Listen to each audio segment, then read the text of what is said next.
perfection is the enemy of progress. Like if you get so focused on the fact that some of those things are not optimal, you're going to lose the fact that like, what's optimal, right? Like this is what it is. This is what I got. And so it's like, let's quote, optimize what you have.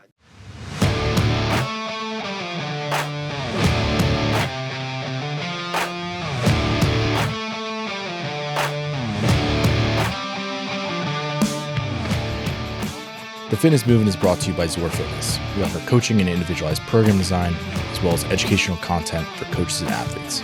It's all one place, zorfitness.com.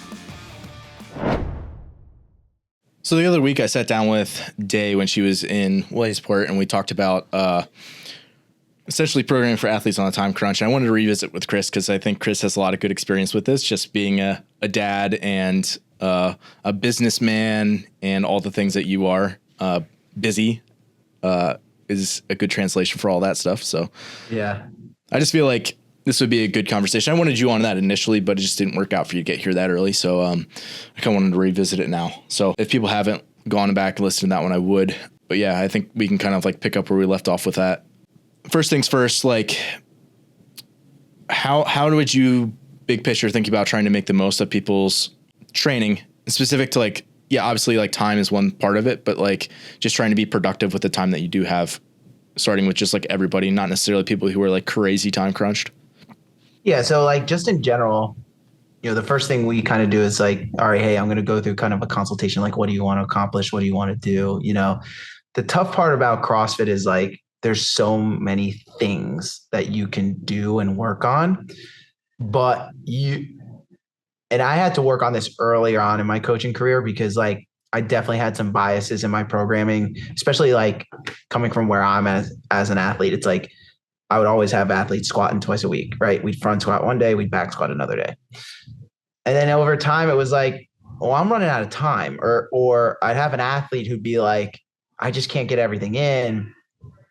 And I had to take a step back and be like, you know what? I have to sacrifice this thing to include these things because it is either A, a priority for them athletically, or B, they just want to achieve that thing, right? Like I recently took on a new athlete and she's like, you know, and I actually coached her previously. She's like, you know, gymnastics is still a bugaboo for me. And I was like, okay, well, you know, what do you want to accomplish? And she specifically mentioned bar muscle ups and handstand walk. And so like, because of that, those two, because she specifically mentioned those two movements by name, that's like, okay, those are the two progressions that can never leave her program, right?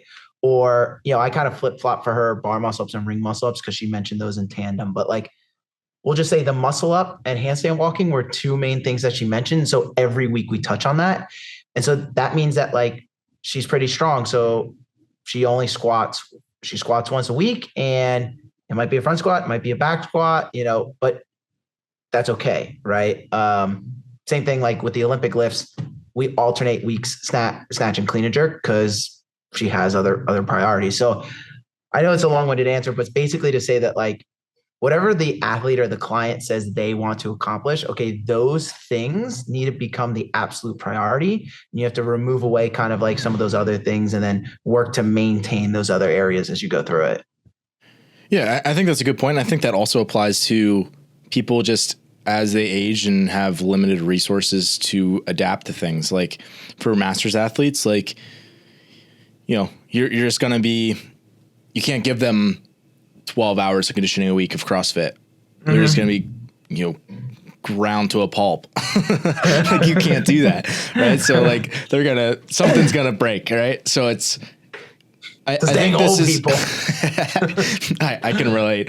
But it's like, I think that's a good suggestion. Is like, what are your priorities? And that could be strength for a lot of people. It could be working on certain skills that need refinement. Like, what are like your things that like, even if your general conditioning is okay, like what are the things that's like specifically you want to accomplish, whether you're competitive or not? Like, even if you're someone who's just looking to have well-rounded fitness and be healthy and all that kind of stuff, it's like you're going to have things that's like, hey, I want to work on these things in the next Right. 12 weeks and improve on that. So it's like, I feel like when I was doing that workout with deadlifts, my deadlifts just weren't the way I wanted them to be. Okay, well, you're prioritizing deadlifts in the next 12 weeks or whatever it is, right? You're setting a maybe not arbitrary, but you're like picking something out for yourself, right? You get to decide whatever you want your goals to be. So it's like, you still have to identify like what are the things that I want to drive forward, and then what are the things that are less important to me that I don't have to hold as like, it's more like, great if I get to these things, and it's like it's okay if they get pushed out because I don't have unlimited resources or time to train. Right, and I think those conversations are, you have to have them as a coach and let the athlete kind of drive you. And granted, the conversation is different if you have an athlete whose goals are competitive and they're like, I want to be as competitive in the sport as possible or achieve X level, quarterfinals, semifinals, games level. Then it's like, okay, cool. You're now opening up the conversation for me as a coach to basically be like, you're good here, you're not good here. We need to work on this. And that gives the coach permission to almost like inject himself or herself and look at them as a whole. But for the vast majority of people I coach, it's like they're not stupid. The athlete's like, I struggle with X, Y, or Z, and I want to get better at them. Awesome. Or not only that, but like you said, general fitness, like, I mean, I've gone through this sometimes where it's like, I'd like to see my X lift go up. So I'm going to focus on that and then just, fill in the rest type deal. Like, there's also some of that as well, but yeah, letting the athlete kind of guide that discussion is super important. Mm. And then like, if I got somebody in and they're like, well, I got 90 minutes to train a day and they want to be competitive, like that's sort of a time crunch in my opinion. Or, if someone's GPP and they have like, an hour or less, like class is already sort of a condensed time frame in my mind. It's like in those people, then you just have to start to get a little bit more creative in how you slice and dice things into the program to make it as effective as possible. Whereas like for the recreational competitive CrossFitter, who's not like a professional athlete, I think like 2 hours is plenty of time once a day for them to get like really most of their priority work done. And if like you're not getting it done in that amount of time, there's probably just fluff that you could be cutting out, or just like you're not being focused when you're in there doing what you're doing. Yeah, that's another thing I've noticed in athletes, especially people like I'll use myself as an example. Maybe I'm not a great example because I've been taking class, but like someone who goes from like training 2-3 hours a day, let's say, and is relatively competitive, and now all of a sudden priorities switch. And they're like, all right, I want to still do this thing and I want to still work on specific things, or maybe like these class times don't work for me. So they have like this free range to like, because they don't have an instructor running them through a class. But they're like, oh, I can't get X, Y, or Z in. So many times it's like, no, you're just not focused. Like you're approaching your training with the same, I have all the time in the world, laissez-faire, like approach as you did when you were training 3 hours a day. Cause you're like, all right, I need to take a 3-minute rest between sets. Like it's okay to chat with my friend or whatever. And it's like, you're not on a time crunch, but it's like when you got 90 minutes, let's just say, it's like, if you're going to do that now, you lose out on doing the exercise. Right. Can I interrupt you quick? Yeah. So you're a team CrossFit competitor at one point. Yeah. And obviously priorities have probably shifted a little bit since then, but like, I would imagine like you potentially ran into a scenario where like you have a certain, like you're moving through like a team session and it's like, this is my expectations for how quickly we're going to move through the pieces. And like someone else is not aligned with that. Yeah. Did that happen quite a bit? I would say that would happen sometimes. I fortunately, and not everyone's good at this, I fortunately think, and maybe my teammates at the time would correct me, but I think we were pretty good at like, hey man, the expectation is like, we got to get this done. Right. Now in general, I've always found team training sessions take longer than individual training sessions, simply because there's a lot more coordinating, whether it's coordinating schedules or, just coordinating movements, communication. Yeah. Yeah. So there's a lot that goes into it, and it's a lot of like for lack of a better term, like dead time. Like it's a lot of like talking through things, coordinating and making sure you're moving at the same speed. That's not actually doing the thing, right? Whereas you don't really get a lot of that time with an individual. But again, I was in a situation where the last team of 4 I competed with, one guy, I'm trying to think actually. So one of the guys who I competed with was a younger guy, but like the 2 girls, one works for us, right? She's a mom of 2. She's Similar priorities. She was a coach at the time, and the other girl was a physician's assistant. So it's like she's busy and did per diem work. So it's like I can't tell you how many times. I'll just say I can't tell you how many times Courtney, who I did team with, came in like, hey guys, I got an hour and a half, and then I gotta go. Yeah. You know, her son, she's like, Tino has a wrestling match. Okay, cool. Like we got to get it in. Yep. Right. So like that stuff happened all the time for us. And like, we were all really good at like, hey, I got to go to this thing at this time. So we have to be done. And so it was an expectation of like, okay, cool. We have to be efficient here or we miss out on working on some things. And so I think that's from a team perspective, just to use that line of communication.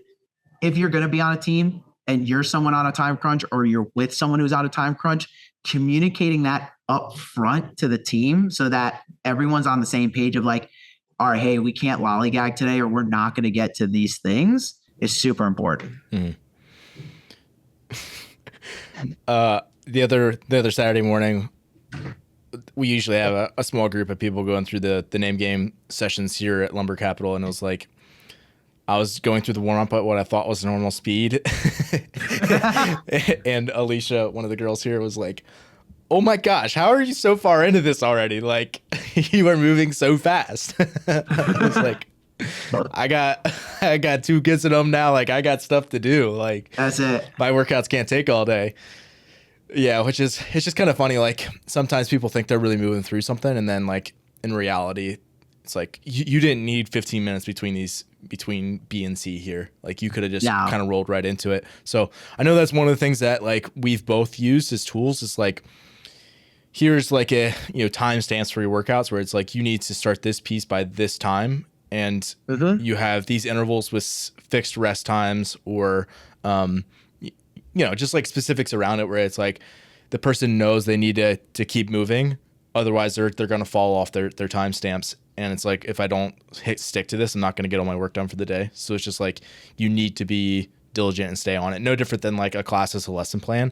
I've implemented that for people where it's like, hey, you said you only have 90 minutes to train. Okay, here are your 90 minutes. It's outlined very specifically as to what you need to do.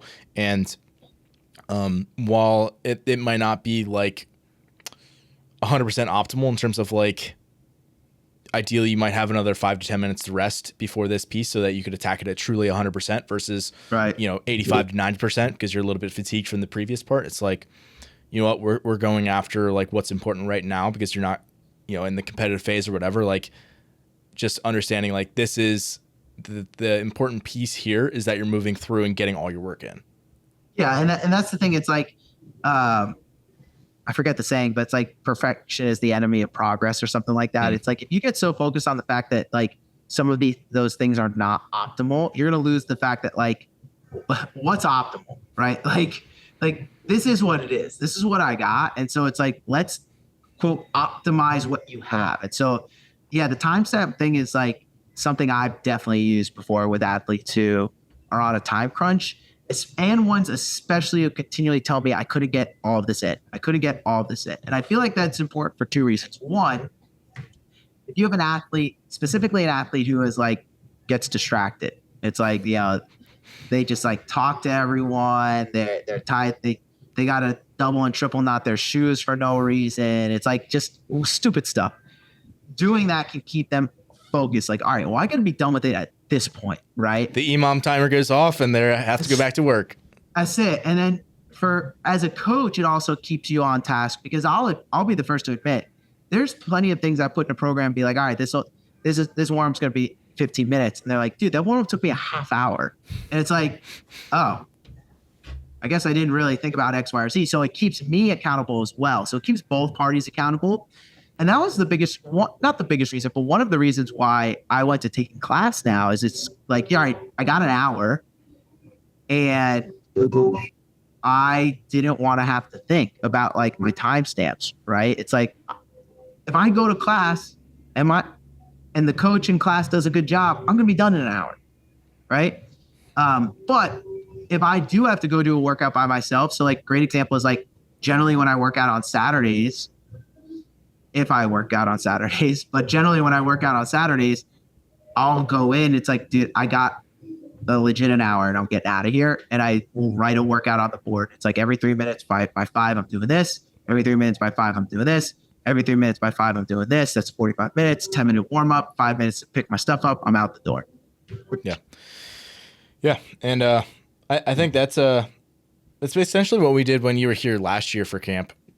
We did a workout together and it was like, okay, we're going to start with, every 2 minutes times 5 sets. We're going to do an ascending amount of deadlifts. And then we're going to do, every 3 minutes for 3 sets, this conditioning piece that we know is going to take 90 seconds. And then it was like, okay, at the 32-minute mark, we're going to start this Metcon for time.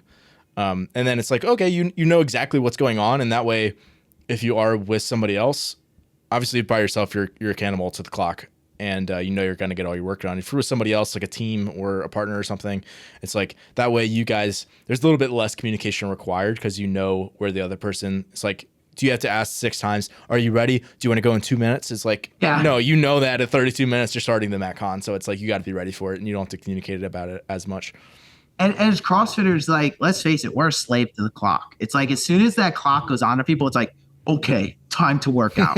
and if the clock is off, it's like, dude, I took 10 minutes between my squat sets. What the heck happened? It's like, I don't know what it is with CrossFitters specifically that like, as soon as you hear the 3, 2, 1, it's like you become the Terminator. But if it's not running, it's like you're in friggin' La La Land, and it happens to all of us.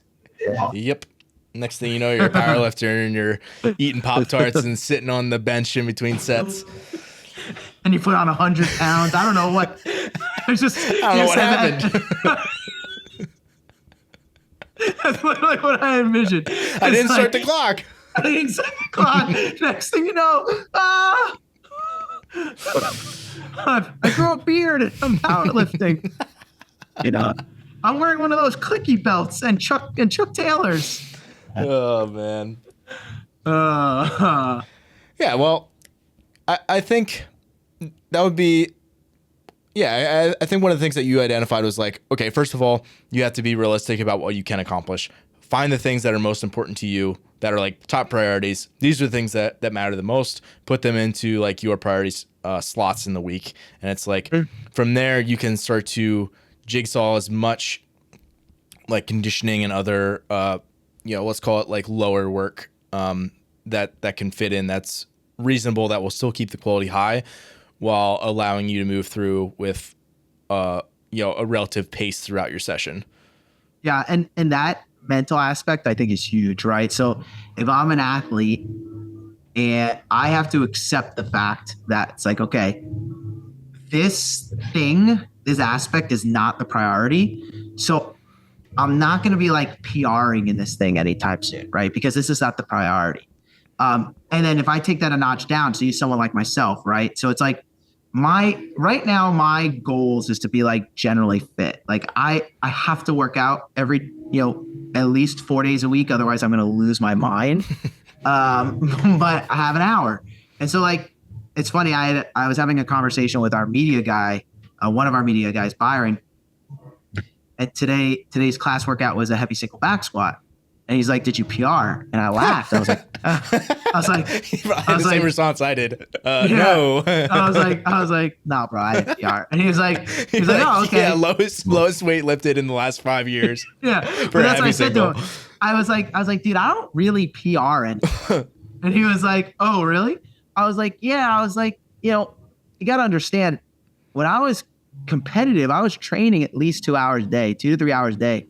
And with how I am as an athlete, like in the off season, I conditioned maybe twice a week because I was like, my conditioning would pick up. I said, dude, at my highest, I was squatting like 3 times a week. Like it was the only thing I could do to maintain my squat strength. So no, sir, I have not PR'd.